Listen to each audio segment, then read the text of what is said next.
ओम श्रीमद् वाल्मीकि रामायणे युद्धकांडे तृतीय सर्गः।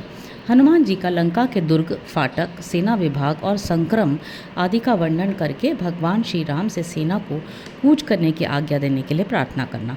सुग्रीवस्य वच श्रुत्वा हेतुमत परमार्थवत प्रतिजग्राह काकुत्सो हनुमंतमथाब्रवीत। सुग्रीव के ये युक्त और उत्तम अभिप्राय से पूर्ण वचन सुनकर श्री रामचंद्र जी ने उन्हें स्वीकार किया और फिर हनुमान जी से कहा, तपसा सेतुबंधेन सागरोच्छोषणेन च सर्वथापि समर्थोस्मि सागरस्यास्य लंघने। मैं तपस्या से पुल बांधकर और समुद्र को सुखाकर सब प्रकार से महासागर को लांघ जाने में समर्थ हूँ। कि कति दुर्गाणि दुर्गाया लंकायास्तत्प्रविश्व में ज्ञातुमिच्छामि तत्सर्वं दर्शनादेव वानर। वानरवीर, तुम मुझे ये तो बताओ कि उस दुर्गम लंकापुरी के कितने दुर्ग हैं। मैं देखे हुए के समान उसका सारा विवरण स्पष्ट रूप से जानना चाहता हूँ।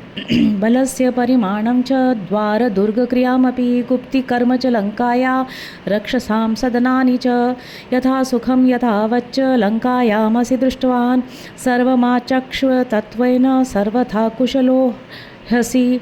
तुमने रावण की सेना का परिमाण, पुरी के दरवाज़ों को दुर्गम बनाने के साधन, लंका की रक्षा के उपाय तथा राक्षसों के भवन, इन सब को सुखपूर्वक यथावत रूप से वहाँ देखा है। अतः इनका सबका ठीक ठीक वर्णन करो, क्योंकि तुम सब प्रकार से कुशल हो। श्रुत्वा रामस्य वचनं हनुमान् मारुतात्मजः वाक्यं वाक्यमिद्दां श्रेष्ठो रामं पुनरथाब्रवीत्। श्री रघुनाथ जी का ये वचन सुनकर वाणी के मर्म को समझने वाले विद्वानों में श्रेष्ठ पवन कुमार हनुमान ने श्री राम से फिर कहा, श्रूयतां सर्वमाख्यास्ये दुर्ग कर्म विधानतः गुप्ता पुरी यथा लंका रक्षिता च यथा बलैः राक्षसाश्च यथा स्निग्धा रावणस्य च तेजसा परां समृद्धिं लंकायाः सागरस्य च भीमतां विभागं च बलौघस्य निर्देशं वाहनस्य च एवमुक्त्वा कपिश्रेष्ठः कथयामास तत्त्वतः।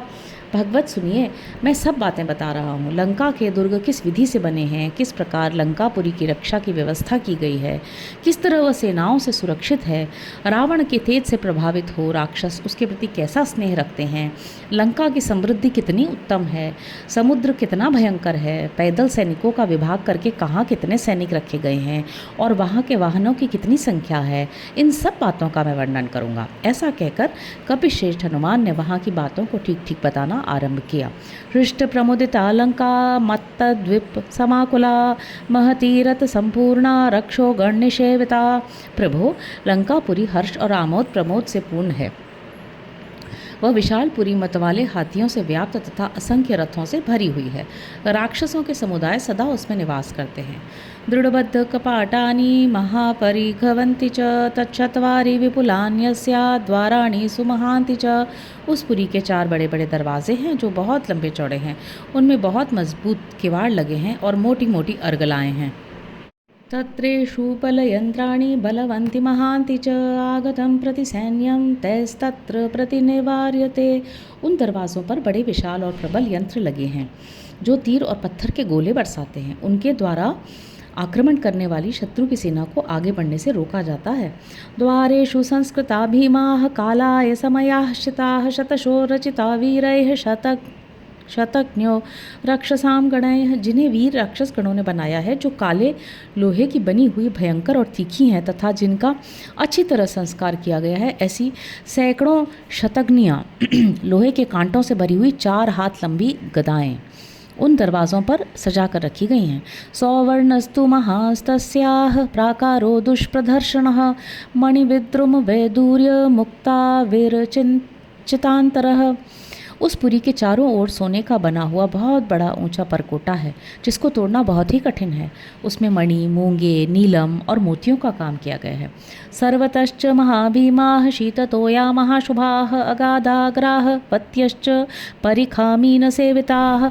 परकोटों के चारों ओर महाभयंकर, शत्रुओं का महान अमंगल करने वाली, ठंडे जल से भरी हुई और अगाध गहराई से युक्त कई खाइयाँ बनी हुई हैं, जिनमें ग्राह और बड़े बड़े मत्स्य निवास करते हैं।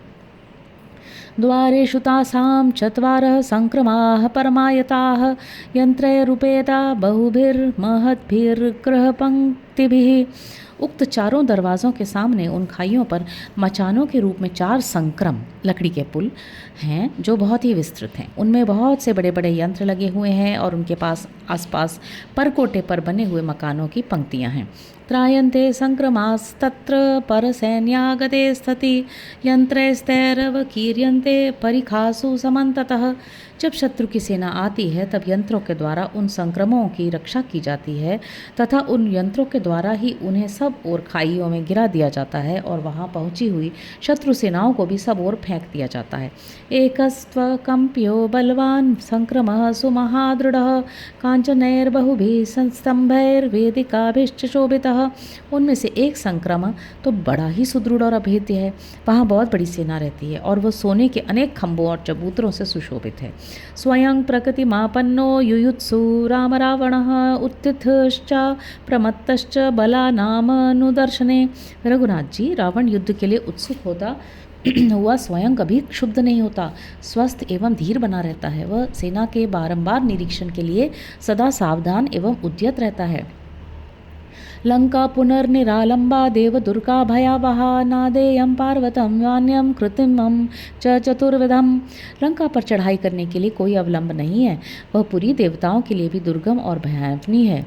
उसके चारों ओर नदी, पर्वत, वन और कृत्रिम खाई, परकोटा आदि ये 4 प्रकार के दुर्ग हैं। स्थिता पारे समुद्रस्य दूरपारस्य राघव नौपथश्चापि नास्त्यत्र निरुद्देशश्च सर्वतः। रघुनंदन वह बहुत दूर तक फैले हुए समुद्र के दक्षिण किनारे पर बसी हुई है। वहाँ जाने के लिए नाव का भी मार्ग नहीं है क्योंकि उसमें लक्ष्य का भी किसी प्रकार पता रहना संभव नहीं है। शैलाग्रे रचिता दुर्गा सा पूर्देव पुरोपमा वाजिवारण संपूर्णा लंका परम दुर्जया। वह दुर्गमपुरी पर्वत के शिखर पर बसाई गई है और देवपुरी के समान सुंदर दिखाई देती है। हाथी घोड़ों से भरी हुई वह लंका अत्यंत दुर्जय है। परिखाश्च शतघ्नश्च यंत्राणि विविधानि च शोभयन्ति पुरीं लंकां रावणस्य दुरात्मनः। खाइयाँ, शतघ्नियाँ और तरह तरह के यंत्र दुरात्मा रावण की उस लंका नगरी की शोभा बढ़ाते हैं। आयुतं रक्षसामत्र पूर्वद्वारं समाश्रितं शूलहस्ता दुराधर्षाः सर्वे खड्गाग्रयोधिनः। लंका के पूर्व द्वार पर 10,000 राक्षस रहते हैं जो सब के सब हाथों में शूल धारण करते हैं। वे अत्यंत दुर्जय और युद्ध के मुहाने पर तलवारों से जूझने वाले हैं। नियुतं रक्षसामत्र दक्षिण द्वारमाश्रितं चतुरंगेण सैन्येन योधास्तत्राप्यनुत्तमाः। लंका के दक्षिण द्वार पर चतुरंगिणी सेना के साथ 1 लाख राक्षस योद्धा डटे रहते हैं। वहाँ के सैनिक भी बड़े बहादुर हैं। प्रयुतं रक्षसामत्र पश्चिम द्वारमाश्रितं चर्म खड्गधरा सर्वे तथा सर्वास्त्र कोविदाः। पुरी के पश्चिम द्वार पर 10 लाख राक्षस निवास करते हैं। वे सबके सब ढाल और तलवार धारण करते हैं और संपूर्ण अस्त्रों के ज्ञान में निपुण हैं। न्यर्बुदं रक्षसामत्र उत्तरद्वारमाश्रितं रथिनश्चाश्ववाहश्च कुलपुत्राः सुपूजिताः। उस पुरी के उत्तर द्वार पर एक अर्बुद 10 करोड़ राक्षस रहते हैं जिनमें से कुछ तो रथी हैं और कुछ घुड़सवार। वे सभी उत्तम कुल में उत्पन्न और अपनी वीरता के लिए प्रशंसित हैं। शतशोथ सहस्राणि मध्यमं स्कंधमाश्रिताः यातुधाना दुराधर्षाः सागरकोटिश्च रक्षसाम्। लंका के मध्य भाग की छावनी में सैकड़ों सहस्त्र दुर्जय राक्षस रहते हैं जिनकी संख्या 1 करोड़ से अधिक है। ते मया संक्रमा भग्नाः परिखाश्चावपूरिताः दग्धा च नगरी लंका प्राकाराश्चावसादिताः बलैकदेश क्षपितो राक्षसानां महात्मनाम्। किंतु मैंने उन सब संक्रमों को तोड़ डाला, खाइयाँ पाट दी हैं, लंकापुरी को जला दिया है और उसके परकोटों को भी धराशायी कर दिया है। इतना ही नहीं, वहाँ के विशालकाय राक्षसों की सेना का 1/4 भाग नष्ट कर डाला है। येन केन तु मार्गेण तराम वरुणालयम हतेति नगरी लंका वानरैरूपधार्यताम। हम लोग किसी न किसी मार्ग या उपाय से एक बार समुद्र को पार कर लें, फिर तो लंका को वानरों के द्वारा नष्ट हुई समझिए। अंगदो द्विविदो मैंदो जाम्बवानपनसो नलः नीलः सेनापतिश्चैव बलशेषेण किं तव। अंगद, द्विविद, मैंद, जाम्बवान, पनस, नल और सेनापति नील, इतने ही वानर लंका विजय के लिए पर्याप्त हैं। बाकी सेना लेकर आपको क्या करना है। प्लवमाना हि गत्वा त्वां रावणस्य महापुरीं सपर्वतवनां भित्त्वा सखातां च सतोरणां सप्राकारां सभवनामान् निष्यन्ति राघव। रघुनंदन, ये अंगद आदि वीर आकाश में उछलते कूदते हुए रावण की महापुरी लंका में पहुंचकर उसे पर्वत, वन, खाई, दरवाजे, परकोटे और मकानों सहित नष्ट करके सीता जी को यहाँ ले आएंगे। एवमाज्ञापय क्षिप्रम बलानां सर्वसंग्रहं मुहूर्तेन तु युक्तेन प्रस्थानमभिरोचय। ऐसा समझकर आप शीघ्र ही समस्त सैनिकों को संपूर्ण आवश्यक वस्तुओं का संग्रह करके कूच करने की आज्ञा दीजिए और उचित मुहूर्त से प्रस्थान की इच्छा कीजिए। इत्यार्षे श्रीमद् रामायणे वाल्मीकि आदि काव्य युद्धकांडे तृतीयः सर्गः। इस प्रकार श्री वाल्मीकि निर्मित आर्ष रामायण आदि काव्य के युद्धकांड में तीसरा सर्ग पूरा हुआ। हरि ओम।